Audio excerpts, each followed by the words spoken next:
recording. Thus, and brilliant. So I will now start sharing my screen. And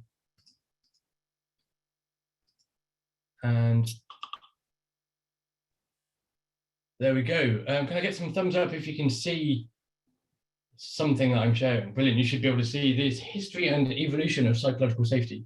Fantastic. Great. So yeah, so I'm going to talk to you about the history of psychological safety, where we've been, where we are now, and sort of where we're going in the future, maybe.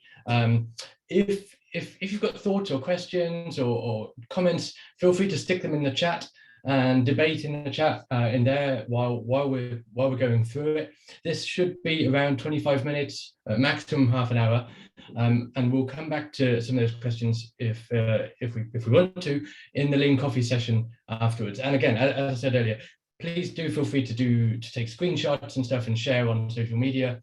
In fact, we have our own hashtag. We're so modern, and yeah. So this talk. Oh yeah. So I'm also going to share the deck afterwards too. So I don't know how I'll share that, but I'll share it.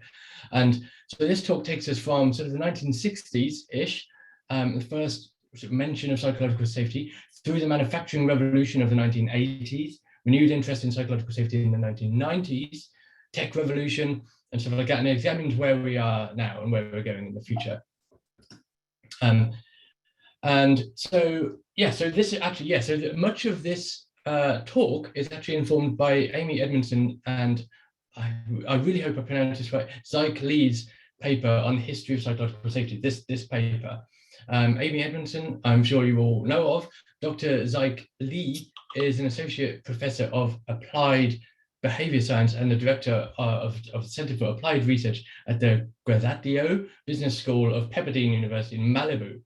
Pretty sweet gig. This is a fantastic paper, really easy to read, comprehensive and interesting, really covers so much stuff about psychological safety.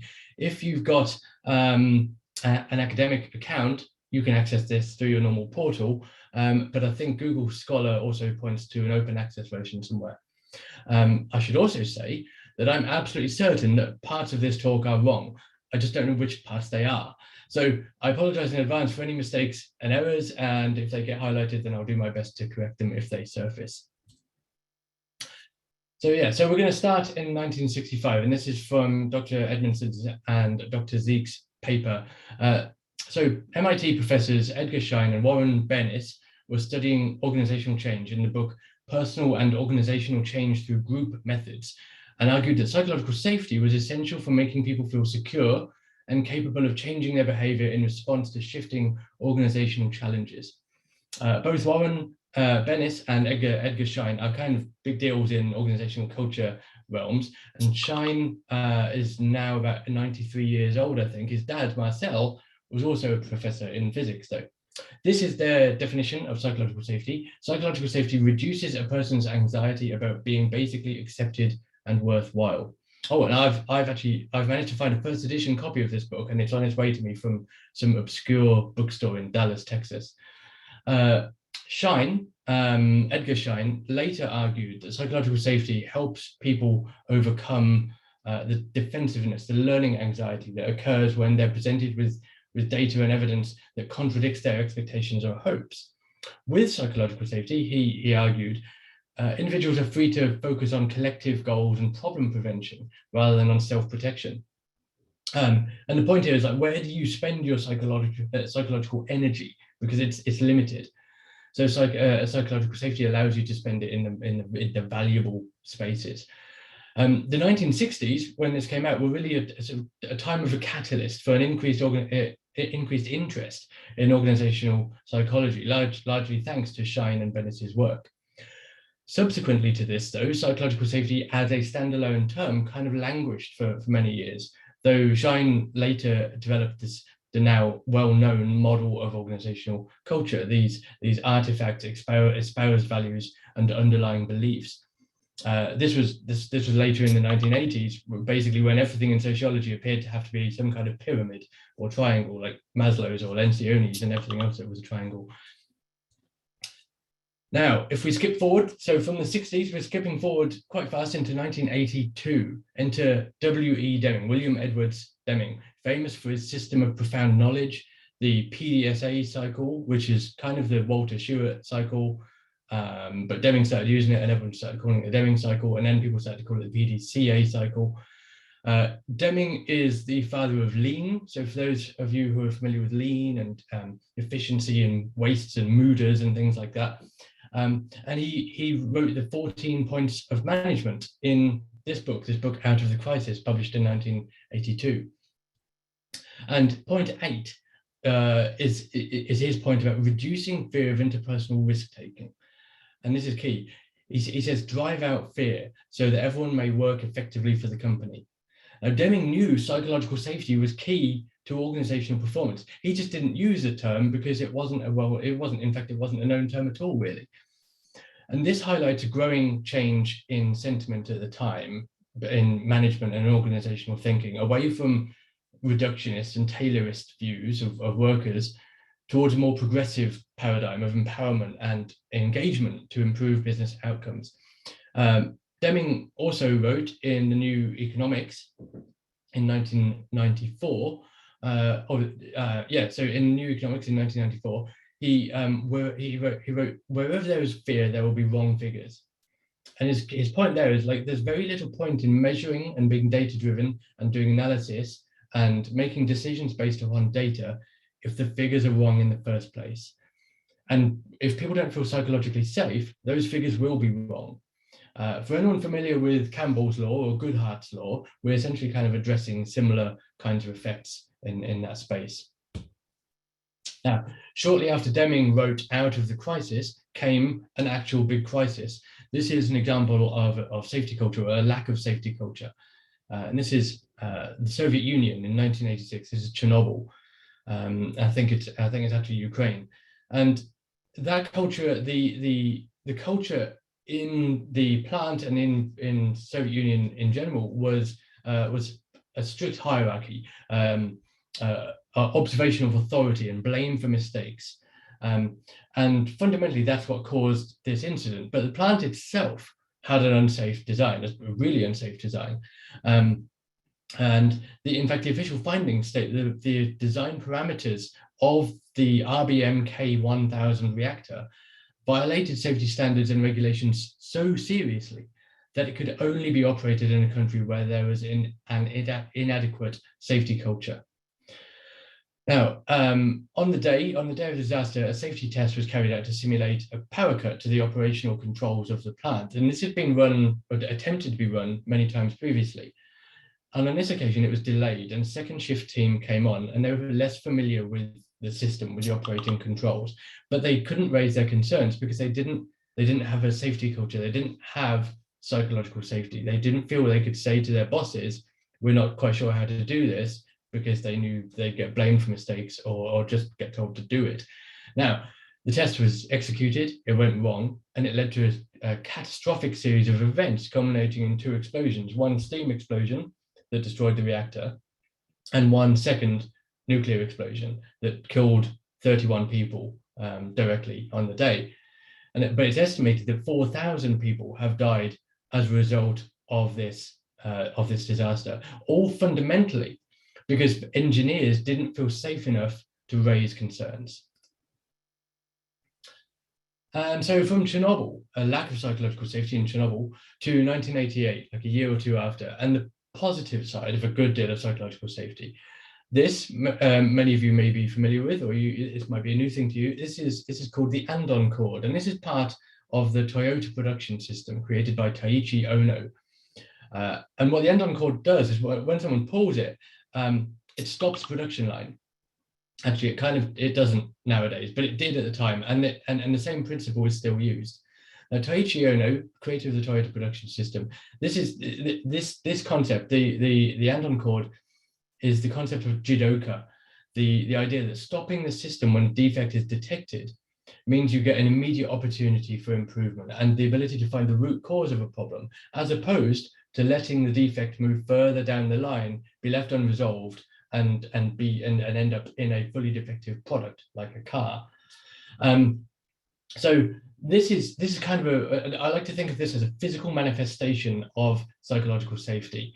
And there's a great story of Taiicho Ohno, visiting a Toyota plant in the late 80s, early 90s, where the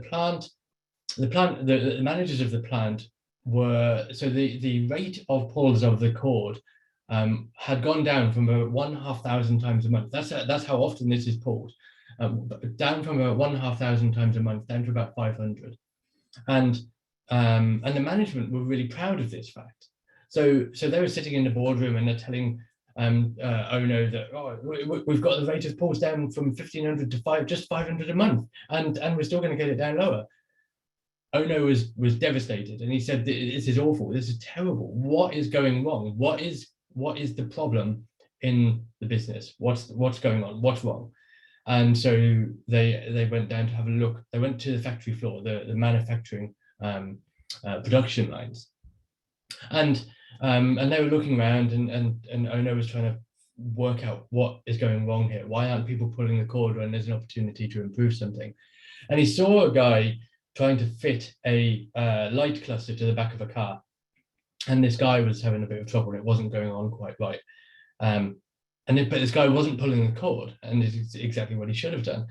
And so Ohno said to him, "Pull the cord. There's a problem there. You pull the cord." And the guy was like, "No. I can get this. I've got it." And Ohno said, "No. Pull the cord. That's what it's for." And he said, "No. I've got it. I can fix it." And Ohno went over to him, put his hand on the guy's shoulder, and pulled the cord for him. And the point he was trying to make is that pulling the cord in this system is a duty. It's a duty to the rest of your team. It highlights a problem, a concern. And pulling the cord is a gift to your colleagues and customers. It provides the opportunity for improvement that would otherwise be lost. And yeah, so I like this concept as the manifestation of psychological safety. You can see the cord being pulled. And at the time, this was a really dramatic move towards the entrustment of people closest to the work to be trusted to do the work. And in fact, the next story of that shows that quite well. This is another positive story of psychological safety. This is Paul O'Neill, who became CEO of Alcoa in 1987. And so Alcoa is an aluminium manufacturing company, and Paul O'Neill joined as CEO in 1987, and he very much joined as a kind of caretaker CEO. The company was doing very well. The safety record was good. He was just like keep the ball rolling. And as these companies want to do when a new CEO joins, they did a Wall Street address, and so he stood up in front of all the Wall Street folks and journalists, and he was asked what his strategy was.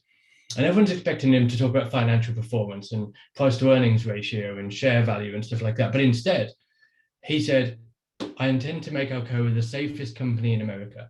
I intend to go for 0 injuries." And everyone thought he was joking. People then asked, "Okay, but really, what are you going to do about finance strategy or something?" And he said, "I don't think you heard me. I intend to make Alcoa the safest company in America." And the share value dropped. The share value of Alcoa dropped massively. The Wall Street Times ran attack pieces on him, and everyone thought he was crazy. Everyone thought it was the end of Alcoa. But what he was doing, and through this focus on safety, what he was doing and what he did was he encouraged everyone to speak up to identify and implement improvements that would make everyone safer. He encouraged admitting mistakes as soon as they occur so that they can be rectified and mitigated quickly. He encouraged challenging the ways of working, and there should be no, "we've always done it this way." And he created an environment where people were encouraged, expected to speak up and make the workplace safer for everyone. Now, unfortunately, at one point, the 0 injuries target backfired. Those of you familiar with Goodhart's law might not be surprised to hear that. Now, what happened that there was a manufacturing plant in Mexico where 150 people were poisoned by carbon monoxide, and so no one died, but they were poisoned, and they were treated at a nearby hospital ran by Benedictine nuns, and they all recovered and went back to work. And the manager covered this up. The manager of the plant covered this up because he didn't want to affect Paul O'Neill's target of 0 injuries. He didn't want to be, he didn't want to be responsible for breaking that target. Now, what happened was that the nuns didn't think that was okay. They knew Paul would want to know about this. They knew that this was wrong. And so the nuns bought $50 worth of shares in Alcoa and traveled in order to travel to the AGM. And they traveled to the AGM and told Paul O'Neill what had happened. And subsequently, I think pretty much immediately, Paul traveled down to Mexico, down to the plant, and sacked the manager, not for the incident, but for hiding it. And his point was, and again, he didn't use the word psychological safety, but his point was that psychological safety, this approach is not about lowering standards, but raising them, especially for those in leadership and managerial positions. Now, when Paul O'Neill left Alcoa in 2000, the company's income was 5 times higher than when he started. Its market value had increased from $3 billion when he joined to $27 billion. And the point is that a focus on safety didn't just improve accident rates, it improved quality, velocity, efficiency, profit, employee engagement, and retention, all because people felt safe to speak up with ideas, questions, concerns, or mistakes, because those ideas and questions didn't just make things safer, they made things faster, better. They enabled the creation of new products and innovation and improvement in every realm, not just safety. And so we move forward slightly to 1990 now. William Kahn, and this is when the word psychological safety reappears. William Kahn, now professor of organizational behavior at Boston University's Questrom, I think we pronounce it, School of Business. He renewed interest in psychological safety with a paper called Psychological Conditions of Personal Engagement and Disengagement at Work. And he described psychological safety as the ability for someone to employ or express themselves physically, cognitively, and emotionally. Kahn rejuvenated research on psychological safety at this time and he used qualitative studies of summer camp counselors, like those folks there, and members of an architecture firm. And he showed how psychological safety enables personal engagement. He proposed that psychological safety affects individuals' willingness to employ, express themselves physically, I've said that already, rather than disengage or withdraw and defend their personal selves. Now, he also argued that people are more likely to believe that they'll be given the benefit of the doubt, a defining characteristic of psychological safety, when relationships within that group are characterized by trust and respect. So we're starting to see sort of the concept, the definition of psychological safety evolve and be referenced more around that trust model. Now, skip forward to 1999 and Dr. Amy Edmondson, who most of us will be familiar with. She was and is a professor at Harvard Business School, and she was studying clinical teams, studying the difference between low-performing and high-performing clinical teams. Now, the outcomes of high-performing and low-performing clinical teams are, of course, somewhat easier to distinguish than maybe in other domains, because where people in high-performing clinical teams, people survive more often. In low-performing teams, people die more often. And so what she was looking at was the mistakes made by high-performing and low-performing teams. And she saw that high-performing teams made more mistakes than low-performing teams. Low-performing teams made fewer mistakes. And that didn't make sense. And I believe, that initially she suspected that the data might have been transposed incorrectly, so the data was the wrong way around. But upon further investigation, found that what was going on was that the best teams were admitting their mistakes, and the low-performing teams were hiding their mistakes. And of course, that makes absolute sense when you think about it, doesn't it? Because the low-performing teams, the ones who are hiding their mistakes, are going to keep making the same mistake over and over again. They're going to keep making the same mistakes, and those mistakes are going to have a high impact, because the high-performing teams, where people admit mistakes, not only can they mitigate the impact of that mistake and do something about it there and then, but they can learn about it and learn from it and attempt to reduce the likelihood of that happening in the future, or reduce the impact of it happening again in the future. So we surface this ability to improve. And Dr. Edmondson defined psychological safety, therefore, as a shared belief that the team is safe for interpersonal risk-taking, as a belief that one will not be punished or humiliated for speaking up with ideas, questions, concerns, or mistakes. And this is pretty much now what we kind of use as our canonical definition of psychological safety. And we'll maybe come back to this concept of a canonical definition of psychological safety later on. And it's a group phenomenon. I think this is always worth highlighting. It's a group phenomenon. It's an aggregate measure of the degree of interpersonal trust, comfort, and commitment felt by all team members. And it means being able to run safe to learn experiments. It means being safe, feeling safe, delivering news that the recipient might not want to hear, especially to those in authority. It means being safe, feeling safe, expressing diverse opinions. It means feeling safe, asking for help. And it really means feeling safe, admitting mistakes. Now, around the same time, Sidney Dekker found the same thing with airlines. In his book, The Field Guide to Understanding Human Error, which is a fantastic book. The airlines that report more incidents, airlines that record more incidents in their incident logs, actually have a lower passenger mortality risk.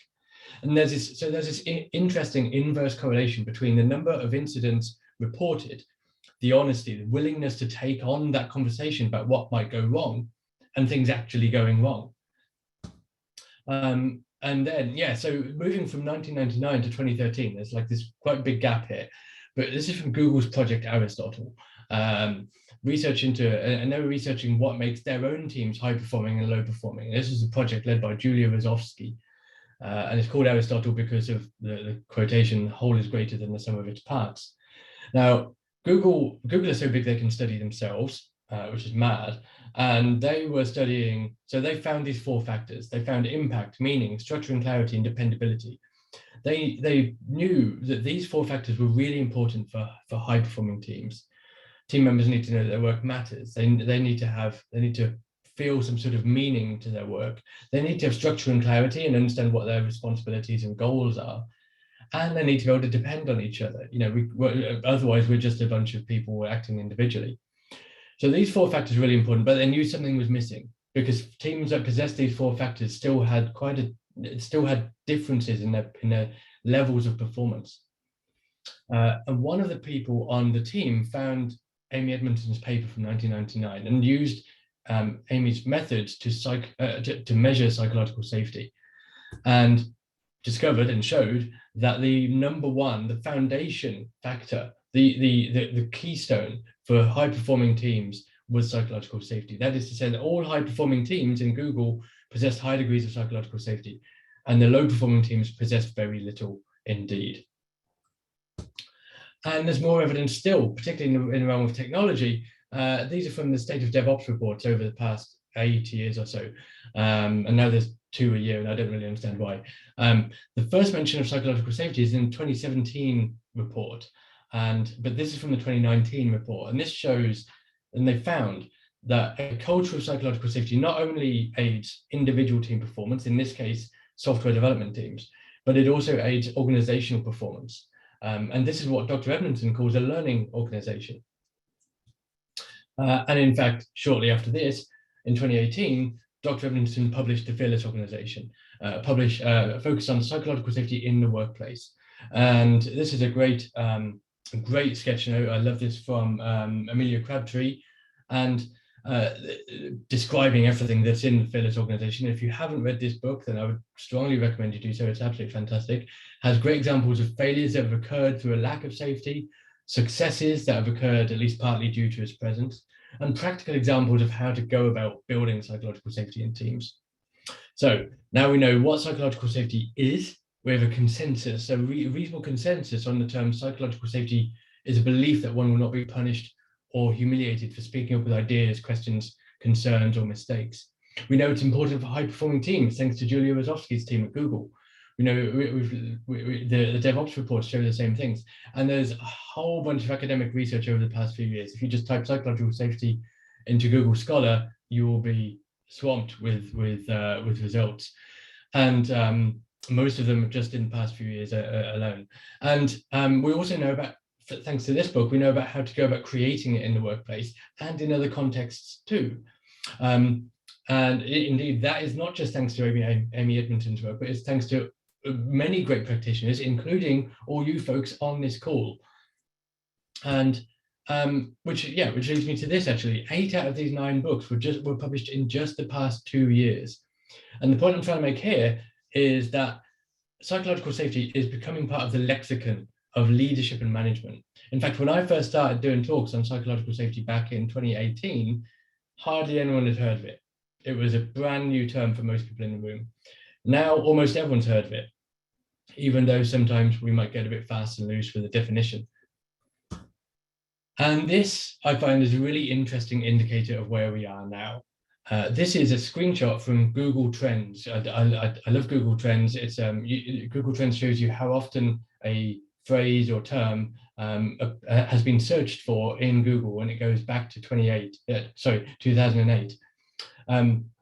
Now you can see that this is sort of creeping up and starting to, the rate of increase in search terms is going up all the time. So where we are, where this will go now is anyone's guess, but maybe it will keep going even steeper. Maybe we're at the peak. Maybe we're at the peak psychological safety, and from next month onwards, people won't be interested in it. I doubt it. And maybe this is due to the COVID pandemic and all the dramatic change in circumstance that we've all had. Maybe it's just the right time for it. Maybe just like Deming and Toyota, it is just part of the natural evolution of the management and leadership and organizational psychology paradigm. What is interesting is that there is pressure on the term psychological safety. Martin Fowler calls this semantic diffusion. And we've seen this with other terms as well, like DevOps and resilient engineering. We've seen it with radical candor, where people sort of hear the term, assume it's about one thing, and it sticks. So maybe the term itself will evolve. Maybe the term itself will change. Maybe we'll start using interpersonal safety or something similar, maybe in order to prevent some of that unintentional or sometimes maybe intentional co-opting of the term. So maybe what would be really nice to do is take that as a topic to Lean Coffee and talk about where psychological safety is going in the future. But this is psychological safety now. This is everyone here right now, thanks to all of you here right now in the meetup. And thanks to all of you, we can begin to make sure that we bring psychological safety to more teams, more organizations, develop our leaders, progress the world to a more humanistic, progressive, informed, and kind society where better ideas surface, fewer people get hurt, we learn from our mistakes, and everyone's included in the decisions that affect them. Now, so thanks so much for listening to me. Thanks so much for coming today. We're going to move to Lean Coffee in a moment, and we can all have some, we can have a great discussion and ask some great questions. I'm now going to stop sharing, and I'm going to stop recording.